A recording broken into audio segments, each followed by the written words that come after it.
Good morning students, I am Tabriz Akhtar and this is your science class.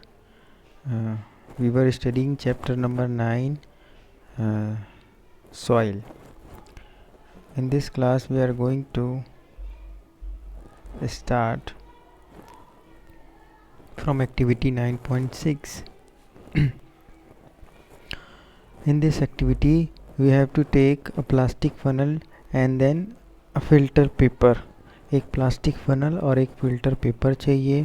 Fold and place it as shown in the figure and weigh 50 gram of dry powder soil and pour it into the funnel.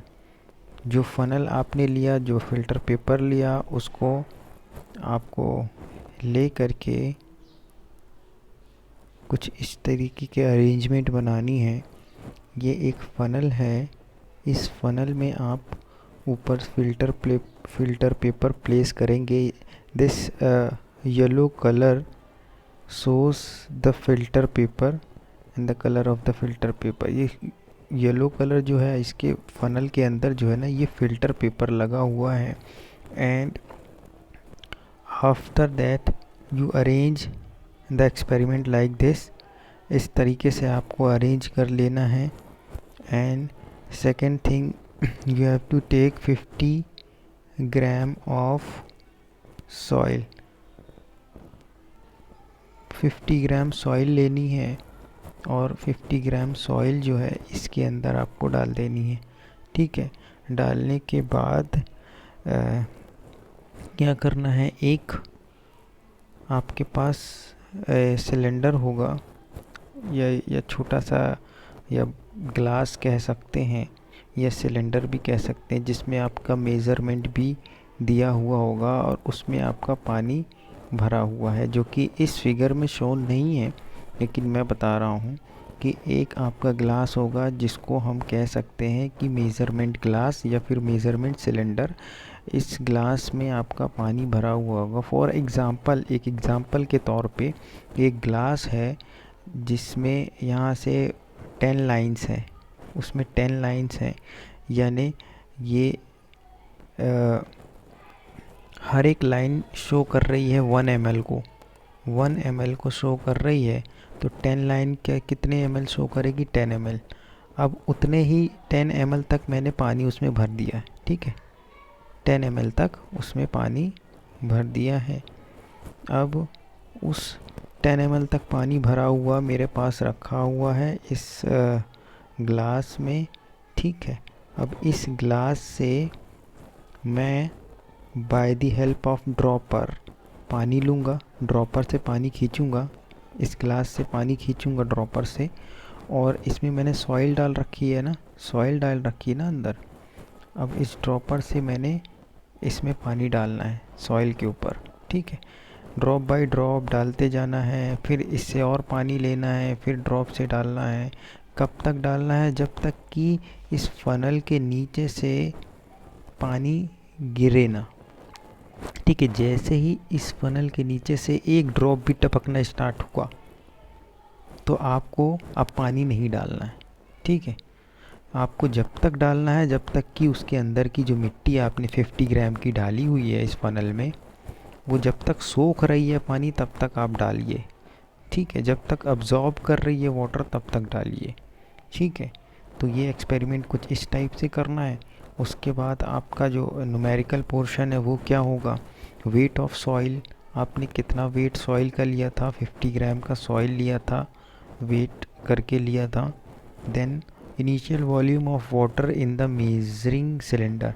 Measuring cylinder जो आपके पास में एक cylinder था जिसमें आपने पानी भर के रखा हुआ था, उसका वॉल्यूम कितना, यानी आपने टोटल उसमें पानी पहले कितना भर के रखा था. तो मान लीजिए मैंने बताया ना कि मैंने 10 ml भर के रखा था. मैंने क्या ml भर के रखा था? 10 ml इसमें पानी भर के रखा था. ये एग्जांपल बता रहा हूँ ना बेटा. ठीक है. 10 ml मैंने वाटर रखा हुआ था उसमें. And final volume of water in the measuring cylinder. अब उस मेजरिंग सिलेंडर में जब हमने ड्रॉप से सॉइल में पानी डाल दिया तो मेजरिंग सिलेंडर का पानी तो कम हो गया होगा ना, है ना. तो अब कितना पानी उसमें बचा ना? अब उसमें बचा, उस मेजरिंग सिलेंडर में अब पानी बचा, यानी एक्सपेरिमेंट करने के बाद कितना बचा, 8 ml पानी बचा। ये सब एग्जांपल है, ठीक है, ये अजम्पशन है, मैंने सिर्फ अपने से एज्यूम किया है, कोई एक्चुअल वैल्यू नहीं हुआ 10 ml 8 ml। ये तो आप जब करोगे एक्सपेरिमेंट तब आप, तो मैं आपको सिर्फ समझाने के लिए ये सारी वैल्यू ले रहा हूँ। Volume of water absorb by the soil. अब सॉइल ने कितना पानी अब्जॉर्ब किया ये हमको निकालना है। तो कैसे निकलेगा, U माइनस वी ml, ठीक है, जिसमें आपको पता है U क्या है, U है initial volume of water in the measuring cylinder, ठीक है, इनिशियल वॉल्यूम यानी उस मेजरिंग सिलेंडर में पहले हमने कितना पानी भरा था, 10 ml, ठीक।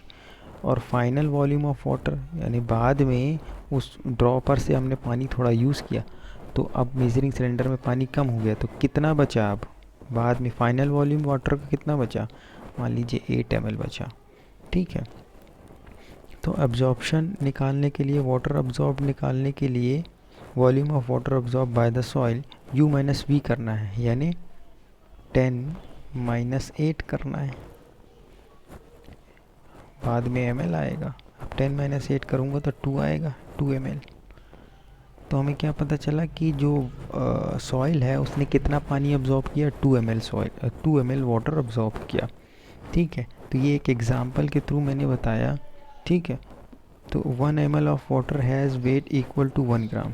तो 1 ml ऑफ वाटर जो कहलाता है वो 1 ग्राम के इक्वल कहलाता है, ठीक है। ये मैंने बहुत छोटी वैल्यू ली थी, मैंने कहा था कि सिर्फ अपने से ले रहा हूँ, सिर्फ समझाने के लिए, ठीक है। चलिए, इसके बाद जो है हमारे लिए परसेंटेज ऑफ वाटर अब्जॉर्ब निकालने के लिए एक और फार्मूला है। परसेंटेज ऑफ वाटर अब्जॉर्ब मतलब कितने परसेंट वाटर जो है उस मिट्टी ने, उस सॉइल ने अब्जॉर्ब किया है। तो उसका फार्मूला है U minus v upon 50 into 100। तो अपॉन 50 क्यों लिया, क्योंकि मैंने 50 ग्राम जो है तो आपका वो लिया था, सॉइल लिया था ना, ठीक है, इंटू 100 किया, 100 तो सब में करना ही पड़ेगा। U माइनस वी, जो भी आपका U माइनस वी आपका आता है वो आपको U माइनस वी की जगह पे पुट करना है। अब मैंने एक एग्जांपल लिया था, उसमें 2 आ रहा था, 10 माइनस 8 इक्वल टू 2, तो मैंने 2 रख दिया, मान लीजिए।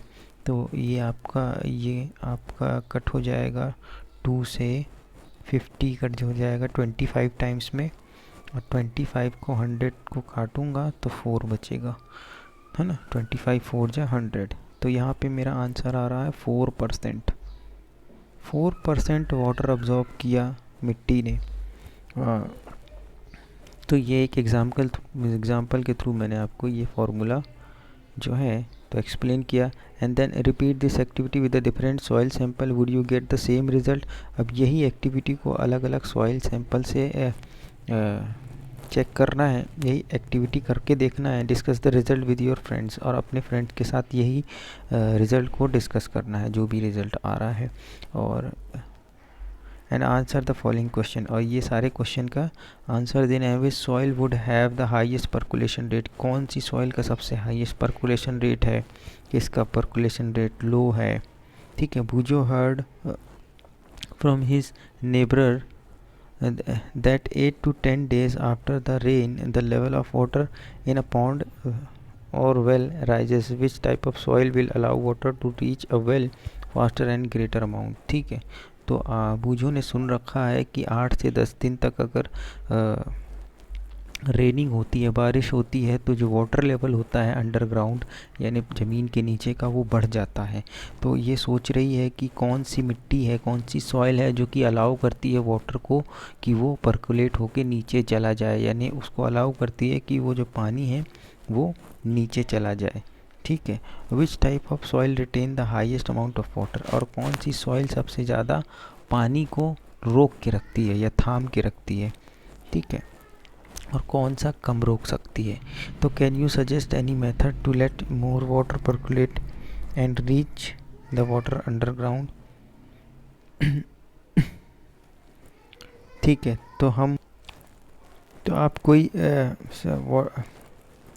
सजेस्ट करेंगे कुछ मेथड की जिससे कि ज़्यादा से ज़्यादा वाटर पर्कुलेट हो और ज़्यादा से ज़्यादा वाटर जो है अंडरग्राउंड चला जाए। तो इसके लिए अब हम देखते हैं soil 9.7 soil and crop. Different types of soil are found in different types of parts of India. In some parts there are clay soil, in some parts there are loamy soil, while in some part other there is sandy soil. तो अलग अलग part of our country उसमें क्या होता है कि अलग अलग टाइप की सॉइल जो है अवेलेबल होती हैं, पाई जाती है वहाँ पे. And soil is affected by wind, rainfall, temperature, light and humidity. तो सॉइल को अफेक्ट करने वाले एंटिटीज़ आपकी कौन सी कहलाएंगी? Wind, rainfall, temperature, light and humidity. तो इन सब चीज़ों से सॉइल में इफ़ेक्ट पड़ता है. अब क्या क्या इफ़ेक्ट पड़ता है ये चीज़ भी हम देखेंगे. ठीक है. These are some important climatic factors which affect the soil profile. ठीक है. तो ये सारे कुछ क्लाइमेटिक फैक्टर कहलाते हैं. इन सब फैक्टर्स की वजह से, जो कि क्लाइमेटिक फैक्टर्स कहलाते हैं, इनकी वजह से सॉइल के स्ट्रक्चर में चेंजेस आते हैं. ठीक है. वही जैसे कि स्ट्रक्चर हमने 3 टाइप के पढ़े हैं कि एक जो होता है कि बहुत फाइन पार्टिकल्स होते हैं, एक में कम फाइन पार्टिकल्स होते हैं, एक में लार्ज पार्टिकल्स होते हैं. तो इस टाइप के बहुत सारे चेंजेस सॉइल में आते हैं यही क्लाइमेटिक फैक्टर्स की वजह से. ठीक है. उसके बाद हम आते हैं climatic factors as well as the component of soil. Soil के कंपोनेंट में भी चेंजेस आते हैं कि उसमें किसी जगह की सॉइल में क्या क्या चीज़ ज़्यादा पाया जाता है, क्या क्या चीज़ कम है. ठीक है. तो जो भी चीज़ ज़्यादा कम होती है वो इन्हीं क्लाइमेटिक फैक्टर्स की वजह से होती है. ठीक है. जैसे कि कुछ कंपोनेंट की बात कर दूं कि भाई कहीं किसी सॉइल में जो है तो ह्यूमस ज़्यादा है, किसी सॉइल में ह्यूमस कम है. ठीक है. किसी सॉइल में न्यूट्रिएंट्स जो हैं ज़्यादा हैं, कहीं कम हैं. तो इस टाइप के कंपोनेंट्स हैं वो वेरी करते हैं इन्हीं क्लाइमेटिक फैक्टर्स की वजह से. And determine the various type of vegetation and crops that might grow in any region. ठीक है. तो यही डिटरमाइन करते हैं कि किस टाइप की वेजिटेशन किस जगह पे ग्रो कर सकती है. इसीलिए हम ये नहीं कहते कि सारे इंडिया में हर जगह पे एक जैसी फसल उगाई जाती है. नहीं, ऐसा नहीं होता. अलग अलग जगह पे अलग अलग टाइप की सॉइल उगाई जाती है. जैसे कि कॉटन जो है वैसा नहीं कि सारी जगह पे उगाई जाती है, और मसाले जो हैं ऐसा नहीं कि सारे जगह पे, स्पाइसेस सारे जगह पे हमारे जो है तो ग्रो कराई जाती है. ऐसा नहीं होता. ठीक है. ये इसी वजह से होता है क्योंकि अलग अलग सॉइल जो होती है अलग अलग फीचर्स होती हैं उनमें, जिसकी वजह से अलग अलग टाइप की वेजिटेशन पाई जाती है. Clay and loamy soils are both suitable for growing cereals. ठीक है. क्ले और लोमी सॉइल के बारे में हम देखा जाए तो इसमें ये ज़्यादा बेटर किस चीज़ के लिए है? वीट के लिए, ग्राम के लिए. Such soils are good at retaining water. क्यों? क्योंकि वीट और ग्राम को ज़्यादा पानी की ज़रूरत पड़ती है, और ये जो होती है इस टाइप की सॉइल जो होती है ज़्यादा पानी, ज़्यादा वाटर रिटेन करती है. For paddy soils rich in clay and organic matter and soil rich in clay and organic matter and having good capacity to retain water are ideal. ठीक है. और पैडी के लिए भी जो होती है वो इस टाइप की सॉइल ही ज़्यादा बेटर होती है, इसमें ऑर्गेनिक मैटर और good capacity of holding water को होल्ड करने की अच्छी कैपेसिटी हो. तो इस टाइप के ज़्यादा सूटेबल होती हैं सॉइल. ठीक है. और लेंटिल्स यानी कुछ दालों के लिए, जैसे कि मसूर हो गई और पल्सेस और भी सारी दालों के लिए जो है तो लोमी सॉइल बेटर रहती है, which drain water easily are required. क्योंकि ये जो वाटर को है ना जल्दी से ड्रेन कर देती है. तो लोमी सॉइल जो है आप ध्यान रख लीजिए कि दालों के लिए, जैसे कि लेंटिल्स यानी मसूर के लिए ज़्यादा रिक्वायर्ड होती है.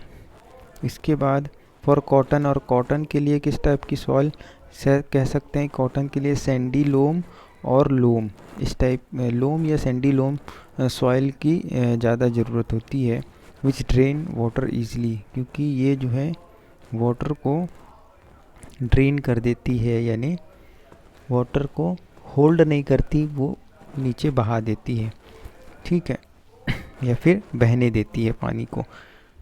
और can hold plenty of air, और ये जो है एयर को ज़्यादा होल्ड करती है, प्लेंटी ऑफ एयर, हवा को ये ट्रैप करके रखती है, आर मोर सूटेबल, और इसी टाइप के सॉइल जो होती है सूटेबल होती है कॉटन के लिए। Crop such as wheat are grown in the fine clay soil, तो वीट जो होती है वो क्ले सॉइल में ज़्यादा सूटेबल होती है, ये यानी क्ले सॉइल ज़्यादा सूटेबल होती है वीट्स के लिए। And because they are rich in humus and are very fertile, ये क्या ह्यूमस इसमें ज़्यादा होता है, फर्टिलिटी इसमें ज़्यादा होती है, इसीलिए जो है तो वीट के लिए ज़्यादा सूटेबल है। Find from your teachers parent and farmer type of soil and crop grown in your area, तो आपके एरिया में किस टाइप की सॉइल मिलती है और किस टाइप की क्रॉप्स पाई जाती हैं, तो 9.2 में इसको आपको फिलअप करना है। ठीक है, यहाँ पे हम एक पैराग्राफ दिया हुआ है, इसको हम रीड कर लेते हैं। अ केस स्टडी दी हुई है। John, Rashida and Radha went to Leeladhar Dada and Santosh Malviya of Suhagpur in Madhya Pradesh. Madhya Pradesh में सुहागपुर गए हुए थे कुछ स्टूडेंट्स गए हुए थे, राशिदा, राधा और जॉन। ठीक है, और कहाँ गए थे, लीलाधर के घर में गए थे, या संतोष मालवीय दो लोग हैं उनके घर गए थे। Leeladhar Dada was preparing a soil to make items like surahi, matki और कल्ला। ठीक है, तो लीलाधर दादा जो हैं वो क्या बना रहे थे, मिट्टी के बर्तन बना रहे थे। सुराही, मटकी और कल्ला वगैरह जो होते हैं ये मिट्टी के बर्तन कहलाते हैं, जो पानी रखने के लिए काम आते हैं। और अर्थन फ्राइंग पैन, और ये जो कल्ला होता है ये एक फ्राइंग पैन होता है, फ्राइंग पैन टाइप का होता है। ठीक है, the following is the conversation they all had with Leeladhar Dada, तो लीलाधर दादा के साथ क्या क्या कन्वर्सेशन हुई उसमें इस पैराग्राफ में गिवन है। लीलाधर कहते हैं, दादा कहते हैं we brought the black soil from the piece of barren land, तो हम ऐसी खुली खाली ज़मीन से ब्लैक सॉइल लेके आते हैं। फिर उनसे पूछा जाता है how is the soil prepared, तो दादा कहते हैं dry soil will be placed in a large tank, तो ड्राई सॉइल को हम बड़े टैंक में डालते हैं। And would be clean for pebbles etc, और उनमें से पेबल्स वगैरह यानी कंकड़ वगैरह निकाल के उसको फाइन कर देते हैं। After removing these things the soil will B soaked for around 8 hours, तो 8 घंटे के लिए सॉइल को सोक किया जाता है। ठीक है, पानी में डाल के, या पानी उसमें डाल के। And the soil would be needed after mixing horse dung, और उसमें फिर उसके बाद सॉइल में हॉर्स डंग को अच्छी तरह मिक्स किया जाता है। The needed soil would be placed on the wheel and given appropriate shape, और उसको फिर वो जो अच्छी तरह मिक्स्ड सॉइल है, जो अच्छी तरह उसका क्या कहते हैं पूरा मिक्सचर बना दिया गया है, वो अब ये एक व्हील में रखते हैं। ये व्हील रखी हुई है, रखने के बाद उसको शेप देते हैं। ठीक है, व्हील घूमता रहता है। And the final shape is given with hand, और हाथ से शेप दिया जाता है, और फाइनल शेप भी हाथ से तैयार होता है। The items are coloured after 3 days of drying, तो 3 दिन तक सूखने के बाद उसमें कलर किया जाता है जो भी मिट्टी का बर्तन बनाया गया है। All the items are baked at high temperature after drying in the air, तो हवा में सूखने के बाद उसको बेक किया जाता है बहुत हाई टेम्परेचर में। Why is the horse dung mixed, तो हॉर्स डंग क्यों मिलाया जाता है मिट्टी में। दादा कहते हैं कि burned horse dung helps open up the pores in the soil, तो कहते हैं कि जो बर्न हुआ हॉर्स डंग होता है, जला हुआ, वो किस चीज़ में मदद करता है, वो पोर्स को खोलने में या पोर्स ओपन करने में मदद करता है सॉइल के। तो सॉइल के पोर्स यानी ये छेद जो है, बहुत छोटे छोटे टाइनी छेद होते हैं, पोर्स होते हैं, उसको खोलने में मदद करता है। तो जब वो खुलते हैं तो उससे क्या होता है, so that the water could percolate out of the मटका एंड सुराही, तो इसी की वजह से जो वाटर है वो परकुलेट होता है, यानी मटके में अगर हमने पानी भरा तो उसका पानी जो है जो हमें बाहर की तरफ भी दिखाई देता है मटके में, है ना, क्योंकि पूरा पानी जो है मिट्टी जो है सोखती है, कुछ मतलब बहुत कुछ हद तक पानी मिट्टी सोखती है और उसका मटका जो है बाहर से भी हमें गीला समझ में आता है। तो यही पर्कुलेशन होता है उसमें हॉर्स डंक की मदद से ही होता है, क्योंकि वो पोर्स खोल देता है और इसीलिए मिट्टी मटके की मिट्टी पानी सोखने लगती है। And so that could percolate out of मटका एंड सुराही, evaporate and cools the water inside. ठीक है, और फिर उसके बाद वो जो बाहर जो पानी परकुलेट होके आता है वो इवेपोरेट होता है and cools the water inside, और इसकी वजह से जो अंदर का पानी जो है वो ठंडा होता है, ठंडा हो जाता है। You know सुहागपुरी surahi and matka are famous in far off places. तो आपको पता होगा कि सुहागपुरी के जो बनने वाले सुराही हैं और मटका है ये फेमस है बहुत दूर दूर तक, जबलपुर, नागपुर, प्रयागराज, यहाँ सब जगह तक फेमस है। तो ये हमने बात की, और यहाँ पे कुछ पिक्चर दी हुई है मेकिंग पॉट्स की। ये क्ले है और ये शायद कंप्लीट मटका है जो कि बन चुका है। ऐसा ही दिख रहा है। और ये है व्हील जिसमें मिट्टी को यानी सॉइल को शेप दिया जा रहा है और एक मटका बनाया जा रहा है। ठीक है, तो ये पिक्चर से हम समझ सकते हैं कि how pots are made, pots कैसे बनाए जाते हैं और सुराही वगैरह कैसे बनाई जाती हैं। ठीक है, तो ये थी हमारी केस स्टडी। अब लास्ट हमारी क्लास होगी जिसमें हम इस चैप्टर को फिनिश करेंगे। Thank you.